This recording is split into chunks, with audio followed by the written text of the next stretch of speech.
नमस्कार। आज कार्तिक शुक्ल चतुर्थी शके 1936 विनायक चतुर्थी सादर करीत आहोत ठाणे वार्ता। ठळक घडामोडी।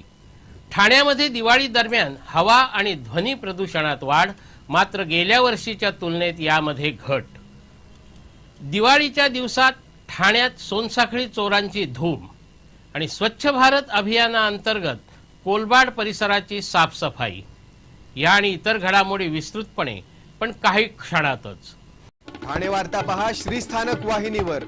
आता सकाळी 9:15 पासून रात्री 9:15 पर्यंत ठाणे वार्ता, ठाण्यातील पहिलं दृकश्राव्य माध्यम। श्रीस्थानक वाहिनी ठाण्याची स्वतःची वाहिनी।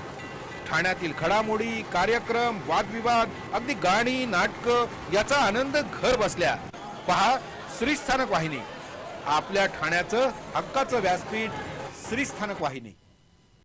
ठाणे वार्ता आता संकेतस्थळावर देखील ठाणेवार्ता.com वर क्लिक करा आणि ठाण्याच्या घडामोडी जाणून घ्या। ठाण्यातील पहिलं ऑनलाईन माध्यम ठाणेवार्ता.com। नमस्कार मंडळी, दर रविवारी पाहायला विसरू नका। नमस्कार मंडळी, आपल्या प्रश्नांचं थेट उत्तर। ठाणे वार्ता पहा श्रीस्थानक वाहिनीवर। आता सकाळी 9:15 पासून रात्री 9:15 पर्यंत ठाणे वार्ता, ठाण्यातील पहिलं दृकश्राव्य माध्यम। ठाण्यात दिवाळीमध्ये हवेच्या प्रदूषणात आणि ध्वनी प्रदूषणात बरीच वाढ झाल्याचं दिसत आहे। ठाणे महापालिकेच्या प्रदूषण नियंत्रण मंडळातर्फे कोपरी, शाहू मंडई आणि वर्तक नगर अशा 3 ठिकाणी हवेची गुणवत्ता सातत्याने मोजली जाते। केंद्रीय प्रदूषण नियंत्रण मंडळाच्या मानकानुसार दिवाळीपूर्वी 1 दिवस आणि लक्ष्मीपूजनाच्या दिवशी करण्यात आलेल्या सर्वेक्षणात हवा आणि ध्वनीची वाढ झाल्याचं दिसत आहे। कोपरीमध्ये दिवाळीपूर्वी हवेतील सल्फर ऑक्साईडचं प्रमाण हे 16 होतं, तर लक्ष्मीपूजनाच्या दिवशी हेच प्रमाण 25 झालं। हवेतील धुलीकणांचं प्रमाण 118 होतं, ते 323 झालं। शाहू मार्केटच्या परिसरात दिवाळीपूर्वी 98 असणारं हवेतील धुलीकणांचं प्रमाण 230 वर गेलं, तर वर्तकनगरमध्येही दिवाळीपूर्वी 125 असणारं हवेतील धुलीकणांचं प्रमाण लक्ष्मीपूजनाच्या दिवशी 192 वर गेलं होतं। तोच प्रकार ध्वनी प्रदूषणाबाबतचा होता। ध्वनी प्रदूषणामध्ये दिवाळी दरम्यान वाढ झाल्याचंच या पाहणीत दिसून आलं। शांतता क्षेत्रामध्ये काही ठिकाणी या ध्वनी प्रदूषणात वाढ झाल्याचं दिसून आलं, तर काही ठिकाणी ध्वनी प्रदूषणात फारसा फरक पडला नव्हता। बेडेकर हॉस्पिटल आणि बेडेकर शाळेच्या परिसरात साधारणतः 2 डेसिबलची वाढ झाली। सरस्वती शाळेच्या परिसरात हीच वाढ 8 डेसिबलची होती। Kaushalya hospital 5 decibel, Chiranjeevi hospital 2 decibel, Vasant Vihar परिसर 7 डेसिबल, राबोडी 5 डेसिबल, जिल्हा शासकीय रुग्णालय 4 डेसिबल, मनोरुग्णालय परिसर 8 डेसिबल, कोर्ट नाका 11 डेसिबल, तर कळवा रुग्णालय परिसरात दिवाळी दरम्यान ही वाढ 60 डेसिबलची झाल्याचं दिसून आलं।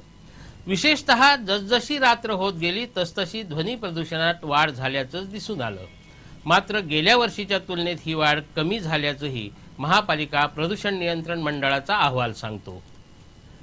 ठाणे जिल्ह्यामध्ये अगदी ऑक्टोबरमध्येही पाऊस पडत असला तरी गेल्या वर्षीच्या सरासरी पावसाच्या तुलनेत यंदा सरासरी 505 मिलीमीटरनी कमी पाऊस झाला आहे। जिल्ह्यामध्ये गेल्या वर्षी 27 ऑक्टोबरपर्यंत 2941 मिलीमीटर पावसाची नोंद झाली होती, तर यंदा 27 ऑक्टोबरपर्यंत 2436 मिलीमीटर पाऊस झाला आहे। सर्वसाधारणपणे जून ते ऑक्टोबर दरम्यान जिल्ह्यामध्ये 2441 मिलीमीटर पाऊस पडतो। या तुलनेत यंदा अवघा 5 मिलीमीटर पाऊस कमी झाला असला तरी सरासरी पावसाच्या तुलनेत 505 मिलीमीटरनं कमी पाऊस झाला आहे। ज्या मुलाला लाडाकोडाने वाढवलं त्याच मुलाने आपल्या पित्याची सुमारे 15 लाखांची फसवणूक केल्याचा प्रकार उघडकीस आला आहे।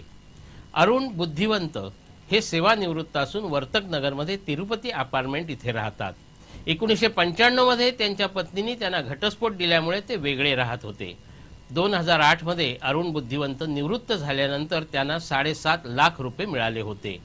हे पैसे त्यांनी पॅन कार्ड क्लबमध्ये 6 वर्षासाठी गुंतवले होते।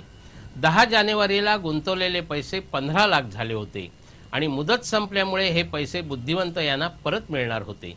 त्यामुळे जुलै महिन्यापासून त्यांचा मुलगा निलेश आणि सून निलिमा यांनी त्यांना वारंवार सोबत राहण्यासाठी आग्रह धरला होता, पण बुद्धिवंत यांनी या गोष्टीला नकार दिल्यावर निलेश आणि निलिमा यांनी त्यांना शिवीगाळ करत दमदाटी केली। त्यांना धमकावून पॅन कार्डच्या मुंबईतील कार्यालयात या दोघांनी नेलं. तिथे त्यांच्या जबरदस्तीने सह्या घेण्यात आल्या. त्यानंतर कोर्ट नाका इथेही त्यांच्या काही सह्या स्टॅम्प पेपरवर घेण्यात आल्या.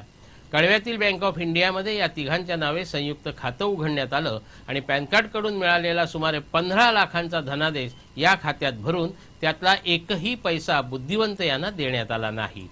या प्रकरणी बुद्धिवंत यांनी वर्तकनगर पोलीस ठाण्यात तक्रार नोंदवली असून मुलगा आणि सुनेच्या विरोधात पोलिसांनी गुन्हा दाखल केला आहे. ठाणे वार्ता पहा श्रीस्थानक वाहिनीवर. आता सकाळी 9:15 पासून रात्री 9:15 पर्यंत ठाणे वार्ता, ठाण्यातील पहिलं दृकश्राव्य माध्यम. आपला परिसर स्वच्छ आणि सुंदर ठेवण्यासाठी ठाणे महापालिकेत सहकार्य करा. ओला सुका कचरा वेगवेगळा जमा करा आणि रोगराईपासून मुक्तता मिळवा. ठाणे वार्ता आता संकेतस्थळावर देखील ठाणेवार्ता.com वर क्लिक करा आणि ठाण्याच्या घडामोडी जाणून घ्या. ठाण्यातील पहिलं ऑनलाईन माध्यम ठाणेवार्ता.com. डॉक्टर आणि रुग्णांचं पिढ्यानपिढ्यांचं जिव्हाळ्याचं नातं म्हणजेच डॉक्टर बेडेकर हॉस्पिटल. आता अत्याधुनिक सोयी सुविधा आणि तंत्रज्ञान युक्त वंध्यत्व निवारण केंद्रात IVF आणि टेस्ट ट्यूब बेबीची ही सुविधा. Doctor Bedekar hospital, Maharshi Karvepath, Thane. 65 वर्षांची निरंतर सेवा. Jaipuri jewellery exhibition cum sale, 50% बचत. American diamond sets, mangalsutra, fancy bracelet, fancy earring top, radium आणि गोल्ड प्लेटेड बांगड्या आणि अन्य ज्वेलरी फक्त जयपुरी ज्वेलरी एक्झिबिशन मध्ये, अशोका बेसमेंट जवळ, गोखले रोड, नौपाडा, ठाणे पश्चिम. ठाणे वार्ता पहा श्रीस्थानक वाहिनीवर. आता सकाळी 9:15 पासून रात्री 9:15 पर्यंत ठाणे वार्ता, ठाण्यातील पहिलं दृकश्राव्य माध्यम. अखिल भारतीय विद्यार्थी परिषद आणि विश्व हिंदू परिषद यांच्या संयुक्त विद्यमानं पंतप्रधान नरेंद्र मोदी यांनी सुरू केलेल्या स्वच्छ भारत अभियानाच्या माध्यमातून कोलबाड परिसरात साफसफाई करण्यात आली. विद्यार्थी परिषद आणि विश्व हिंदू परिषद यांच्यातर्फे ठाण्यात सफाई अभियान राबवलं जात असून या अभियानाचा शुभारंभ कोलबाडपासून करण्यात आला. दिवाळीनिमित्त वाजवल्या जात असलेल्या फटाक्यांमुळे सर्वत्र कचरा निर्माण होतो. हा कचरा साफ करणं ही केवळ पालिकेचीच नव्हे तर आपलीही जबाबदारी आहे. या उद्देशाने हे अभियान राबवण्यात आलं. आमदार संजय केळकर यांनी हातात झाडू घेऊन कोलबाड परिसरात साफसफाई केली.